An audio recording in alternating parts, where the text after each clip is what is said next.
Hello. Hello, Kerry. Hello, yes. Neil Waters. Hello, Neil. Hello. How you doing? All right. Yep. Excellent. I saw your comment in the group there the other day. I know. Actually, when I wrote that, I went, oh, God, I wonder if you should say that in public. But yeah, that's all right. Yeah, it's okay. Look, generally speaking, these animals are pretty transient, and I'm not too worried about it anymore. I used to be really worried about it, Yeah.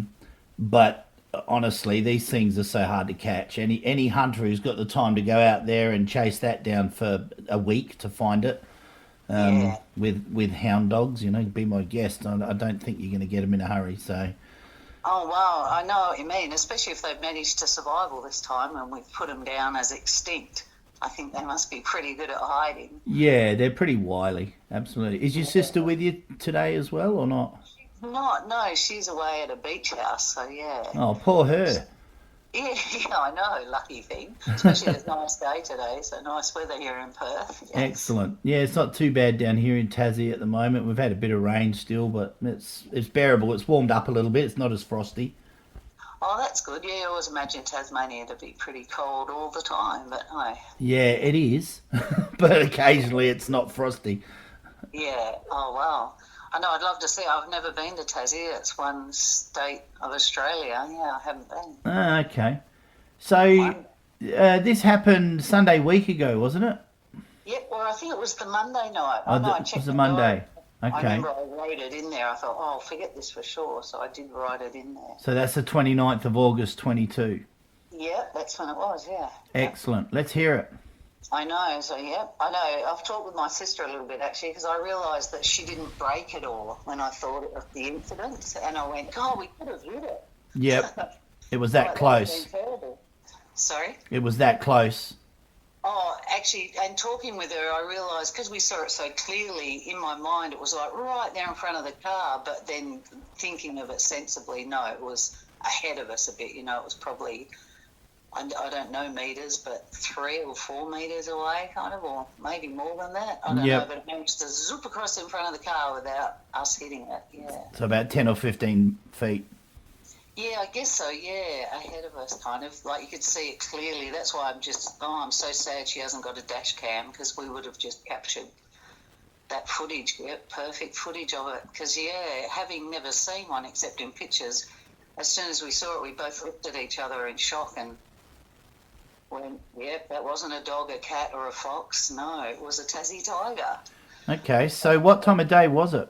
Yep, so it was about 8 o'clock at night, and we're heading down to Midland, yeah. So we're heading, along Cambersick Road, which runs along the base of the Darling Ranges. Yeah, and this is quite close to Perth, isn't it? It is. We're probably, we're a little bit further out here, but only like 20 k's, yeah. So it's right on the foothills of the Darling Ranges there. It is, yeah, and the Swan Valley, like it's all vineyards out here, and like big properties, horses, and Oh, beautiful. It's kind of rural, yeah. So, okay, you're coming down the road. How far away from this thing are you when you first spot it? Yep, we spotted it like as soon as only when it was just like dark street. There's no street lights either now I think about it along Cambersick. There isn't, so it was dark and. So we didn't see it till it was in our headlights, so just straight across the road. I know, we didn't even stop to look around to pinpoint where we were exactly. Sure. We've tried to, we keep looking at that. So there you go. I go, I wonder if we should stop and see if we can see some tracks or something. But no, I don't think we'd be able to find it either. Yeah, being at night. We were just driving along and, it just flew across the road in front of us. But it was so distinctive, that big head, that kind of long jaw and that funny shaped body, but the stripes stood out. Like we saw it clearly, the tail down to the point. Yep. It was amazing. As soon as we got home, actually, we Googled it and looked up pictures, and as soon as we saw it, that's exactly what we saw. I went, I'd bet my life on it. Could you pick the colour of it under the headlights at all, the colour of the animal? I guess it looked kind of greyish Yep. through the lights and the stripes, kind of a dark greyish, but that could have just been night colouring. I actually don't know what colour they are, now you say that. Well, they come in fawn predominantly, but there is a darker reddish-brown tinge one, and there is definitely grey ones as well.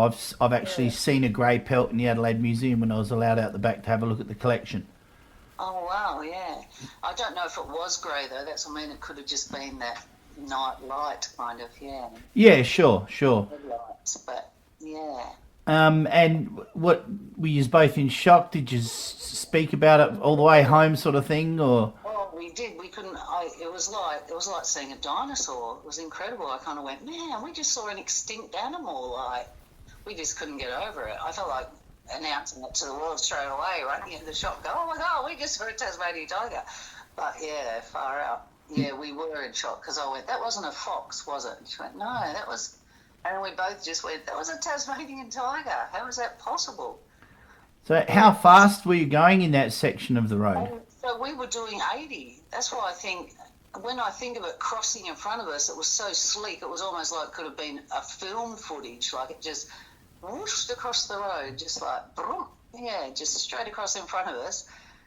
And we were doing 80. The speed limit's there, so 80, if not more. So yeah, and when I thought of it, I went, oh, it was like it was slow. But when I think we were going that fast, he must have been fast. Yeah, so it was over and done with pretty quick. Yeah, just right across in front of us and then just into bush. So we realised that where we were, there was bush right on the edge of the road kind of. So we keep looking at those spots on the road and trying to see if it's open because there's fences, like can they jump? Yep, We don't know where they that can is jump. around. They can Oh, jump real high. Oh, wow, because we keep looking for a spot where there must be no fences. But where we thought it was, there's a quarry just up there. And I thought, wow, I wonder if they've got any cameras on the outside of there. Like, yeah, there's a quarry there and then it's just thick bush that no one hardly ever goes into that bush. I know years ago I went with my ex-husband and we had to chop through some parts of it. Like, that is thick bush up there. But there is what's that quarry called? That's why I wondered if they would have cameras around. They might have actually picked it up on their nighttime footage. Yeah, like, wow. It wouldn't be totally out of the ordinary to ask them. Yeah, I know. I did actually think that going up there and saying, God, do you guys check your footage? Like, yeah. Yeah. So you don't know of any other sightings in the area or any of other friends or anything in that area? Actually, Julie then confessed to me that a few months earlier, so I must find out where she thought that was. She thought she'd seen one a few months earlier, so up here somewhere. Okay, and whereabouts are you? And, we're in Brigadoon. Okay. It's called the suburb, so yeah. Is that far from where you had your sighting? No, so we live on Campersick Road, so we're up the other end, like where we're starting to go up into the hills, and down where we were, it's pretty flat there, only slight hills, but pretty flat. Yeah, where we saw it. Yeah, But I okay. don't know where Jules saw it. She said she thought she just saw a mangy-looking fox, that somehow the stripes were the mangy fur or something. She didn't know what it was. And then when we saw that, she went, oh, my God. Now it makes me think that I saw one earlier. Yeah. Mangy foxes normally are very thin with not much fur on them, and their tails aren't thick at all. They're very thin. No, because that's what I was looking for when that one crossed the road in front of us. That tail was, I went, no way, that wasn't a fox. So, yeah. That Excellent. tail's pretty distinctive, isn't it? Yeah, And it even is. that weird shape of his body, it's almost like they're curved or... Yeah, it's like the bum is a kangaroo's rear end, and then the front is dog-like. Yeah, that's exactly how it is. Because, yeah, like I said, as soon as I saw it, it made me think it was a young, like a teenager animal, because I see that we get a lot of kangaroos around here. Yeah. And you see those young ones, and they kind of have a certain... You can tell they're not old, you can tell they're not young, yeah, that middle. So he kind of looked like that, this young, boom, straight across the road in front of us. So if you had to compare it to the size of a known dog breed, what sort of dog breed do you reckon it was roughly the same size as? That's a good way to... I know, and is there any dog that's a normal size? Well, there's averages. There's medium-sized dogs like Kelpies, and then there's large dogs like German Shepherds. So, no, definitely a medium size, I think. Yep. Yeah, Okay. it wasn't as big as... But a medium size, yeah. Yeah, it's hard. I know, isn't it horrible? I wish I could paint. That night I got home and thought, I wish I could just paint that image so I never forget it. Because you start to doubt yourself, when you talk to people that doubt, and then you think, yeah, maybe it was just but no, it wasn't. Yeah, you have to kind of hold on to that and go, no, it wasn't anything else except a Tassie tiger. Yeah, yeah. No, that's usually what happens. And if there's two of yous there, that adds credence to that. Absolutely, you know. That's what we said. I said I was so glad that we were together and we both saw it because, yeah, we were both like, there was nothing else that could have been except that. So, yeah. I know it made me kind of excited, actually, to think that they might still be up here in the hills, yeah. Well, unless that thing can run a long distance overnight, the day before your sighting, there was another sighting north Oh, of Perth, about 3 hours north. wow. And I've just put that one up on our YouTube. Unfortunately, when I was talking to the lady, I dropped the microphone and the battery fell out. So I Oh, lost the first half of the interview, but she sort of goes over the details a fair bit in the second half anyway. So I've put it out anyway today, so you can have a listen to that. wow, yeah, I will. And 3 hours north of Perth, I wonder where she is. That was up Because near we, Three Springs. oh, yeah, wow, so that's a long way up. And So that now I see what you mean, like, Yeah, it's well, not, that was 3 p.m. in the afternoon, and she was being driven. She had a driver driving the car, so two of them wow, saw it that day too. So sooner or wow, later, someone's going to either hit one or get very clear footage of one, and the scientific mumbo jumbo that's been yeah. portrayed for so long will be out in the boondocks where it belongs. Yeah, I know that is awesome. And in the day she saw him, so wow. Yeah, yeah. So look, there's lots of sightings. I think all up on the mainland this year we've had in excess of 20 sightings so far. It'd have to Wow, be. that's incredible. Quite a few in South Australia, about four in Victoria, Wow, and several in WA, and then a few in Tassie as well. So, yeah, it just keeps coming in. A lot of get quite a few historical ones reported too, which is good. yeah, But we're still getting current ones as well, which is even more encouraging because they're still around. yeah.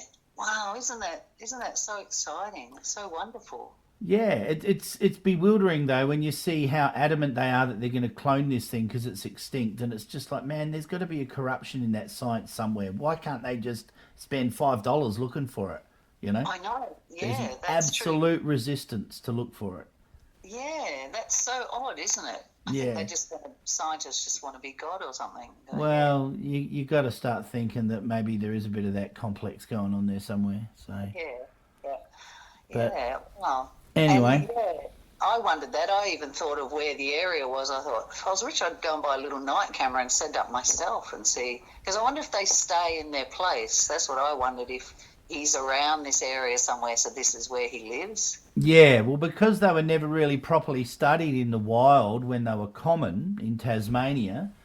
No Yeah. one really knows, but the sightings accounts do give you a bit of a pattern, and sometimes they hang in an area for a while, and then Mm, sometimes they don't. They just bugger off. yeah. But they do use the same routes. That's definitely evident, without a doubt. It's how regularly they use them is the question. Yeah, that's what I wondered. Like, I think, oh, I wish we had looked exactly where it was, because then I'd think I'd go back there sometime, just on the off chance. Yeah, well, usually if they're going to leave prints anywhere, it'll be in mud near a creek crossing or something like that where there's soft enough ground for it to be picked up. Yeah. But if you have a look on our website, there's a page on there called The Evidence Thus Far. Mm, And there's also the gallery there too. And there's literally dozens of photos of prints and prey and all sorts of things. They're pretty vicious when they attack. That they remove the heads off their victims, oh, wow. and eat the lungs through the neck cavity, or they go in under the ribs and grab the lungs and the heart, and they go for the blood-filled organs. Wow, I was going to say, why the lungs? Oh, that's amazing, isn't it? I wondered that, whether, because there's a lot of people around here, they've got sheep, there's a lot of llamas, sheep, all the. I wondered whether people are losing their stock, yeah. It does happen, and Western Australia's got a long history for it, especially a bit further south, down the southwest. There's just Yeah. literally hundreds and hundreds of sightings down there. Just Oh, wow. it's Is quite that, prolific, and it's not just thylacines. It's big cats and these other wow, things called a marsupial lion, are often described as well. So jeez. there's an obvious resistance from governments to admit that there's things out there that go chomp. Yeah.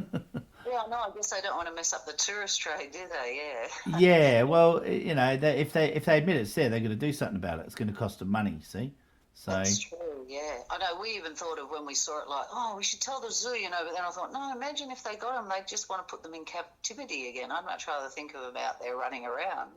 Yeah, well, look, they're going to put 1080 baits around before they're going to go and try and capture something. They'll just kill it. No.